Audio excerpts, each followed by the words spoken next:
नमस्कार दोस्तों, मैं जितेंद्र सिंह आपका स्वागत करता हूं AGIS में। आज का जो लेक्चर है वो बड़ा ही महत्वपूर्ण और प्राचीन इतिहास का एक बहुत ही आनंददायक लेक्चर है। ये समझिए, इसके बारे में आपने बहुत पढ़ा होगा, बहुत सुना होगा, लेकिन आज जो AGIS आपको जानकारी देगा, जो जितेंद्र सिंह के माध्यम से मिलेगी, वो जानकारी आपको आज से पहले कभी नहीं मिली होगी। आज मैं बात करने जा रहा हूं मगध की। किसकी? मगध की। मगध साम्राज्य। मगध साम्राज्य के हम छोटे छोटे कई वीडियो बनाएंगे, क्योंकि प्राचीन इतिहास में सबसे ज़्यादा समय मगध साम्राज्य ने ही लिया। और प्राचीन इतिहास में मगध साम्राज्य में ही बहुत बड़े बड़े राजा हुए, जैसे चंद्रगुप्त मौर्य, अशोक, महापद्म नंद, बिंबिसार, अजातशत्रु, कालाशोक, और AD में आ जाएं तो चंद्रगुप्त, विक्रमादित्य और समुद्रगुप्त जैसे राजा। मगध की स्टार्टिंग कब से है, कहां से है, आज मैं शुरुआत से लेके चलता हूं। सबसे पहले मगध के प्राचीन साक्ष्यों की बात करता हूं कि प्राचीन प्रमाण कौन से हैं मगध के।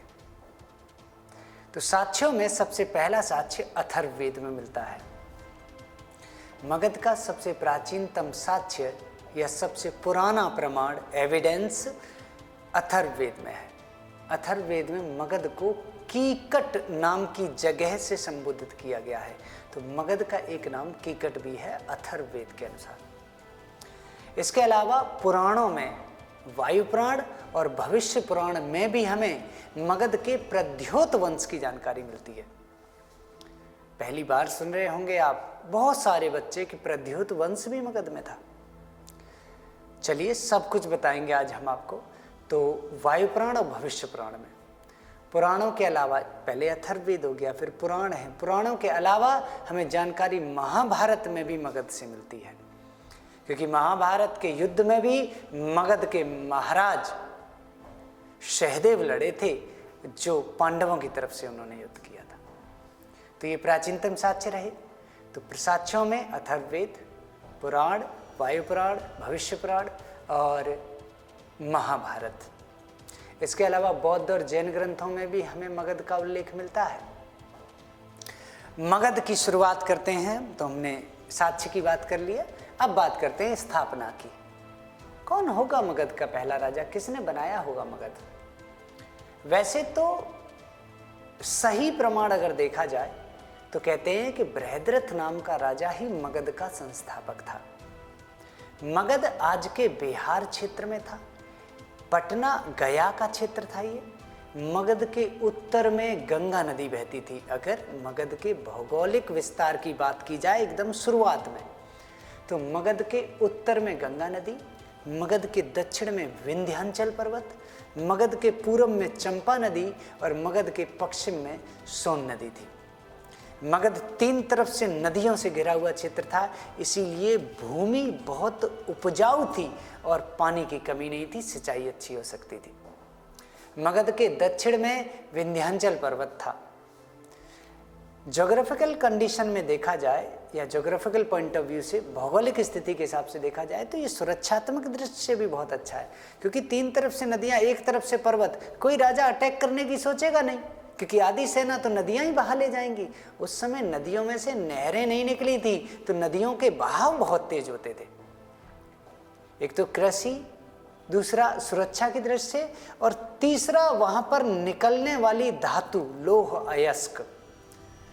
आसपास के सभी क्षेत्रों में कांसे और तांबे से हथियार बनाए जा रहे थे, जबकि मगध के राजाओं ने लोहे का प्रयोग किया, जो और सभी क्षेत्र के राजाओं से अधिक स्ट्रॉन्ग हथियार थे, इनके अधिक ताकतवर थे। तो मगध बहुत ही महत्वपूर्ण रहा होगा प्राचीन काल में। बृहद्रथ वंश पढ़ने से पहले हम आपको एक जानकारी आज नई देते हैं कि पुराणों में या प्राचीन धार्मिक ग्रंथों में मगध के किसी राजा, मगध का ही वर्णन है, मतलब मगध नाम का कोई राजा हुआ था मगध में। मगध नाम के व्यक्ति ने मगध इस जगह का नाम रखा था। ये बृहद्रथ वंश से भी पुरानी बात है। और मगध जो राजा था उसका 16वां वंशज उपरिचर वसु नाम का राजा था। मतलब वसु नाम था उसका, उपरिचर तो उसे बाद में टाइटल मिला। उपरचर शब्द का मतलब है आकाश में उड़ने वाला। ये कहते हैं कि एक बार इंद्र ने वसु को आदेश दिया, मगध के राजा वसु को आदेश दिया कि वो चेदी पर आक्रमण करे, मतलब बिहार के राजा को आदेश दिया कि वो बुंदेलखंड पर अटैक करे। वसु ने इंद्र जी के कहने पर और अटैक कर दिया बुंदेलखंड पे। ये कहते हैं कि उस युद्ध में उसने एक विमान का प्रयोग किया था और वो विमान स्फटिक पत्थर से बनाया गया था। तो विमान मतलब जो एरोप्लेन है वो हमारे भारत में जो विमान शब्द है वो बहुत पुराना है और पहले से ही टेक्नोलॉजी है। रावण के विमान के बाद में हमें उपरचर वसु के विमान का भी प्रमाण मिलता है। तो मगध के हमने साक्ष्य पढ़े, मगध की हमने स्थापना के बारे में जाना कि भाई मगध नाम का ही कोई बंदा था उसने, और मगध का लड़का था सुधनवा, सुधनवा के बाद और भी कई राजा हुए, लास्ट हुआ उपरचर वसु।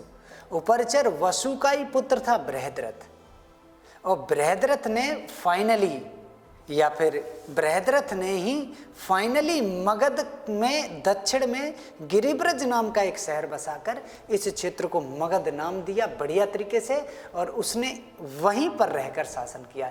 इसीलिए बृहद्रथ को मगध का संस्थापक या फाउंडर माना जाता है, जबकि मगध नाम किसी राजा का भी था इससे पहले।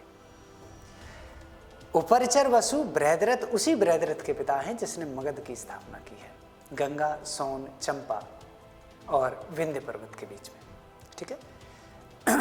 मगध की भौगोलिक स्थिति हमने पढ़ ली है, मगध के साक्ष्य पढ़ लिए हैं और मगध की स्थापना के बारे में जान लिया है। अब हम मगध के वंशों के बारे में भी जानेंगे। मगध में कुल वंशों की बात की जाए तो मगध में जितनी भी डायनेस्टीज हुई या वंश हुई उन्हें 3 कैटेगरी में डिवाइड करते हैं। एक आद्य इतिहास में होने वाले वंश मतलब प्रोटो हिस्ट्री की डायनेस्टीज, दूसरा इतिहास में होने वाले वंश, इतिहास में जो वंश हुए उन इतिहास के वंशों को 2 भागों में बांटा गया है।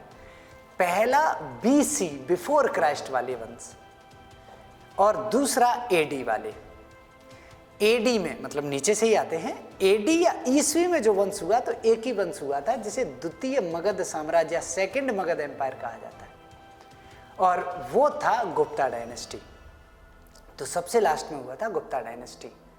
अगर BC की बात की जाए ईसा पूर्व की, तो ईसा पूर्व में मगध में 4 वंश हुए, हर्यक वंश, शिशुनाग वंश, नंद वंश और मौर्य वंश। तो ये रहे BC या ईसा पूर्व के वंश। तो बीच में रहे ईसा पूर्व वाले। इससे भी पहले प्रोटो हिस्ट्री या आद्य इतिहास था। आद्य इतिहास में मगध में 2 वंश हुए, एक तो बृहद्रथ वंश और दूसरा प्रद्योत वंश।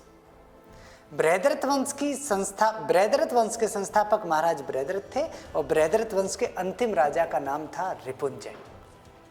रिपुंजय को उसी के मंत्री पुलिक ने मार दिया था, और पुलिक ने ही अपने पुत्र प्रद्योत को बिठाकर प्रद्योत वंश की स्थापना की थी, और यही वंश भी आद्य इतिहास को इतिहास से जोड़ता है। ऐसा कहा जाता है कि प्रद्योत वंश का ही लास्ट राजा था वर्तिवर्धन, और इस वर्तिवर्धन को ही हटाकर बिंबसार ने हर्यक वंश की स्थापना की थी। हाँ जी, ये नाम बहुत महत्वपूर्ण भी है और आपने कभी सुना भी नहीं होगा। प्रद्योत वंश का पहला राजा प्रद्योत और दूसरा वर्तिवर्धन। तो इस तरीके से आद्य इतिहास में 2 वंश हुए हैं, एक बृहद्रथ वंश, एक प्रद्योत वंश। मतलब प्रोटो हिस्ट्री में ये 2 डायनेस्टीज। हिस्ट्री में बिफोर क्राइस्ट में 4 डायनेस्टी हैं, हरियंका जिसे पितृंतरा डायनेस्टी भी कहते हैं, शिशुनाग डायनेस्टी, नंद डायनेस्टी और मौर्य डायनेस्टी। इसके अलावा अगर AD में ईस्वी में आ जाए मतलब ग्रेगोरियन कैलेंडर बनने के बाद की बात की जाए तो है फिर गुप्ता डायनेस्टी। ठीक है। तो इस तरीके से ये मगध रहा आपके सामने। नेक्स्ट वीडियो में हम मगध के पहले वंश बृहद्रथ वंश की बात करेंगे, और इसी तरीके से बातों ही बातों में सिर्फ सुनकर भी आप बहुत अच्छी तैयारी कर सकते हैं। मैं जितेंद्र सिंह, आप मेरे साथ AGIS के साथ जुड़े रहिए, और हम आश्वासन दिलाते हैं कि आपको UPSC में बहुत अच्छा स्तर, एक अच्छा आंसर राइटिंग के लिए हम बहुत सारी जानकारी आपके लिए लेकर आ रहे हैं। आप बस इसका लाभ उठाते रहिए। धन्यवाद।